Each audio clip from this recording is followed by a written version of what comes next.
gente no le gusta hablar de eso, pero mire, lo único seguro que todos tenemos es que nos vamos a morir algún día y no sabemos cuándo. Y eso para mí es súper importante y por eso esta entrevista contigo, para ayudar a todas estas personas y no tienen su patrimonio protegido acá. Así que si usted tiene interés en los Estados Unidos, en el estado de la Florida, no te pierdas esta entrevista. Bueno, acá estoy en Martínez Legal Firm con Ángel Martínez. Hola Ángel, ¿qué tal? Gracias por recibirme en tu oficina. No, a ti por la oportunidad, Mariana, bienvenida. Ángel Martínez es abogado en el estado de la Florida, experto en planificación patrimonial y en derecho empresarial. La importancia de hacer una buena planificación patrimonial de acuerdo a las leyes del estado de la Florida, que son muy diferentes a las leyes de sucesión de nuestros países, de Latinoamérica, más que todo enfocado en todas esas personas extranjeras que sabemos que tienen intereses acá en los Estados Unidos, sean cuentas bancarias, sean bienes inmuebles. ¿Cómo es el deber ser para estar realmente protegido? Sí, bueno, definitivamente, Mariana, el día a día aquí en la firma es, digamos, los clientes que llegan con poca información respecto al tema de la planificación sucesoral y patrimonial en los Estados Unidos en general, ¿no? Porque ahorita vamos a tocar temas, por ejemplo, el impuesto sucesoral o estate tax, que es un impuesto federal, no es siquiera del estado de Florida, sino abarca a todos los 50 estados de la Unión, que obviamente los extranjeros son tratados de una manera diferente a los ciudadanos residentes de los Estados Unidos. Claro. Por ejemplo, para arrancar ya con el tema fiscal, una persona, el típico ejemplo de un extranjero que vive en cualquiera de nuestros países de Latinoamérica, que sea venezolano, argentino, paraguayo, uruguayo, mexicano, tenga propiedades acá, ¿no? Entonces tiene propiedades acá, falleces y tus herederos van a tener que pagar el 40% del valor del inmueble de esas propiedades al momento del fallecimiento. Solo van a tener un crédito o una exención de $60,000, a diferencia de un ciudadano o residente que son $12,920,000. Wow, La diferencia, bueno, ahí está. Esa típica persona que tiene sus propiedades, tiene 5 propiedades y que vive de la renta de esas propiedades, pues viven en sus países, las tienen aquí. Qué chévere que las tienen, qué bien que las tienen acá, porque bueno, este es el país que le brinda seguridad jurídica para hacerlas, para sus inversiones. Tú que estás en ese medio de real estate, sabes que es así, pero tienen que hacerlo planificadamente, porque si no, ante el evento de fallecimiento van a tener que pagar los herederos una cantidad importante. Bueno, para ser justos con esos clientes, esas personas, como tú bien lo mencionaste al principio de esta entrevista, el tema es que hay mucha diferencia cultural y legal. En nuestros países, en nuestro código civil, funciona diferente como funcionan las leyes aquí en los Estados Unidos, específicamente en el estado de la Florida donde nos encontramos, ¿no? Y uno de los objetivos de una planificación sucesoral adecuada, Mariana, es evitar el proceso sucesoral, que aquí es judicial, se lleva ante una corte de probate. El proceso se llama probate y bueno, es público, es costoso, se tarda tiempo. Mientras pasa todo ese tiempo, tus herederos tienen que pagar, los herederos de esos clientes tienen que pagar los impuestos, mantenerlos en las propiedades, todo eso. Cuando hablas de herederos, ¿es porque hay un testamento y esos son herederos o porque los hijos son herederos automáticamente? Tengo entendido que acá los hijos no son herederos en automático a menos que tengan un testamento a nombre de ellos, ¿cierto?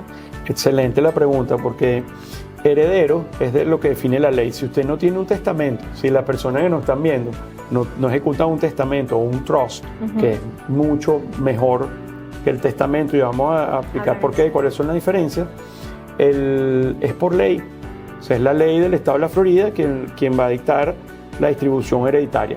Como tú lo acabas de mencionar, papá y mamá y papá, una familia con sus hijos vivos en el matrimonio, si fallece uno de los cónyuges, quien hereda es el cónyuge que sobrevive, no los hijos.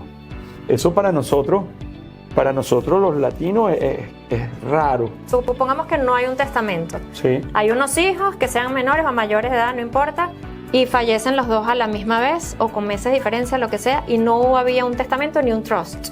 ¿Qué dice la ley acerca de esos hijos? No, va para los tres. Igualito en partes iguales para todos los hijos. Inclusive los hijos habidos fuera del matrimonio. Aunque no haya un testamento. Aunque no haya un testamento. Así lo establece. Si ya ninguno de los padres. Pero si igual va a probate e igual hay un 40% de impuestos. De impuestos. Quien fallece, si ambos padres eran extranjeros, va a probate, van a tener que pagar los herederos, tienen que pagar los impuestos, que es el 40%. Y tiene que ir al probate. Y tiene que ir al probate, que es un juicio largo. Entonces, haya o no haya testamento, igual va a probate, igual es un juicio largo que cuesta dinero. Bueno, ahí es donde viene la diferencia del testamento y el trust. Exacto, vamos Si a hay un explicar trust, ahora. El testamento es como lo más básico que deberíamos tener, y también se puede tener testamento y trust, ¿verdad? Sí, Porque una cosa no cancela la otra, ¿cierto? Sí. Entonces, bueno, lo más básico es tener un testamento. ¿Sabes cuánta gente no tiene un testamento? No lo tiene. Entonces, bueno, el testamento. Ahora explícanos un poco la diferencia entre el trust y el testamento y por qué dices que es mejor. Bueno, la primera, Mariana, es que el trust evita el probate. Esa es una de las grandes diferencias. Y es mucho más útil. ¿Por qué? Porque, bueno, ya pasa directo a los beneficiarios del trust. El trust es un contrato, no es una compañía. Okay. Es un contrato que tiene 3 partes: el dueño, el administrador y los beneficiarios. Los dueños son los dueños de los activos, los administradores sí suelen ser los mismos dueños, y los beneficiarios son los dueños mientras viven, y cuando ya no están van para sus hijos, para sus sobrinos.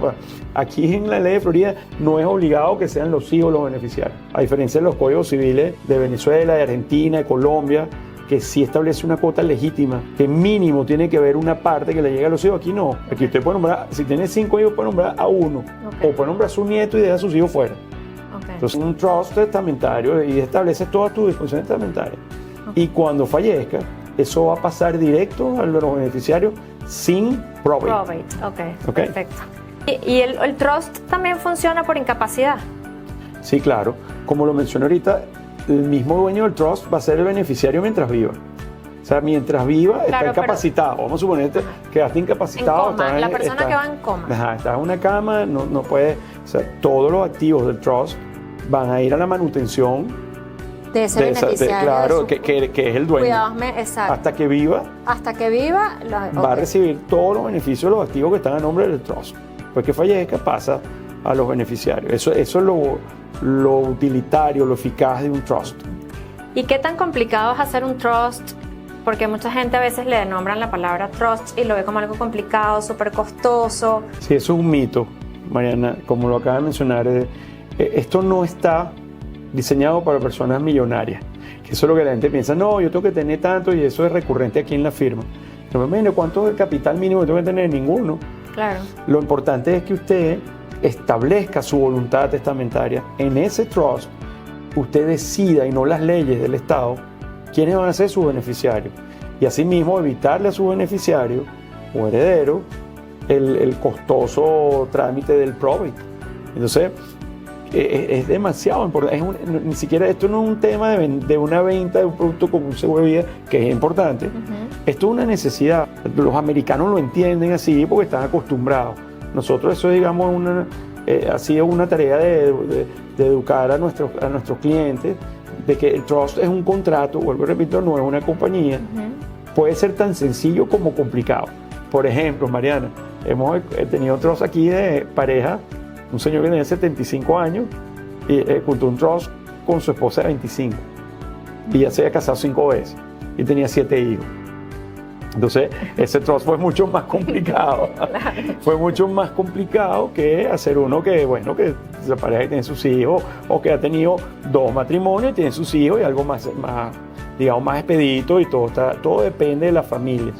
Eso es muy importante, que esto no es un tema automático, ni es un template, un modelo de un contrato. Esto es muy humano, porque cada familia es diferente, cada familia, los hijos son diferentes, los hermanos se tratan diferentes, depende del matrimonio que... Pues si yo solamente una persona que tiene una casa, 3 hijos, no hay testamento y se muere, ¿qué pasa? Ok, bueno, se abre el probate, y mientras abre el probate, los hijos tienen que mantener la casa. Tienen que pagar los impuestos de derecho de frente, como llama aquí, ad valorem taxes. Tienen que pagarlo, y tienen que pagarle a los abogados. ¿No? Eso es un proceso, se publica carteles, pasan 90 días, aparecen acreedores. Acreedores no solamente puede ser tarjetas de crédito contra los activos hereditarios, puede ser otro hermano que estaba por ahí. En esto la tienes en un trust, pasa directo a sus 3 hijos sin el probate, y los 3 hijos lo que establezca el trust. Si el trust le dice que reciban de una vez, ellos reciben de una vez. Bueno, el típico caso, venden la casa. O si hay un menor, usted puede decir, ya va, no la pueden vender. Aún después de fallecido, usted puede dar ahí, establecido en el trust, mira, no, sigue la tienen que rentar, y hasta que el menor cumpla 25 años, por decirte algo, Claro. entonces sí la pueden vender. El otro día escuché una entrevista que decía que la Asociación de Psiquiatría de Estados Unidos o algo así decía que después de los 25 años es que una persona medio puede tomar decisiones certeras. Entonces que hay gente que en los otros dice, bueno, hasta que cumplan 25 años, si me fallezco antes, hasta que cumplan 25 años, no sé, que la tenga alquilada y qué sé yo, para asegurar que no van a despilfarrar el dinero y que van a recibir una renta y tal. Después que tengan 25, bueno, si quieren, cositas así se pueden... Totalmente cierto. Sí, la Asociación Americana de Psiquiatría estableció ese parámetro, ¿no? Que ya está formado financieramente una persona a partir de los 25 años tomar decisiones importantes. Pero como lo acabas de mencionar, hemos tenido casos de pareja que tienen hijos que tienen 50 años y no son capaces de tomar decisiones adecuadas o que están sometidos a adicciones. El trust también prevé eso. O sea, si un beneficiario tiene adicciones al alcohol o las drogas, que le sea administrado por otra persona. Por otro trustee, que sea el que le pague directamente a la institución. Porque lo que se quiere es proteger, aún después de fallecido, disponer de cómo se va a llevar la administración de esos activos. Claro. ¿No? Y eso es importante, que le llegue y que ayude a tus seres queridos. Aparte de, bueno, todo lo que hablábamos, le ahorra impuestos, le ahorra el probate.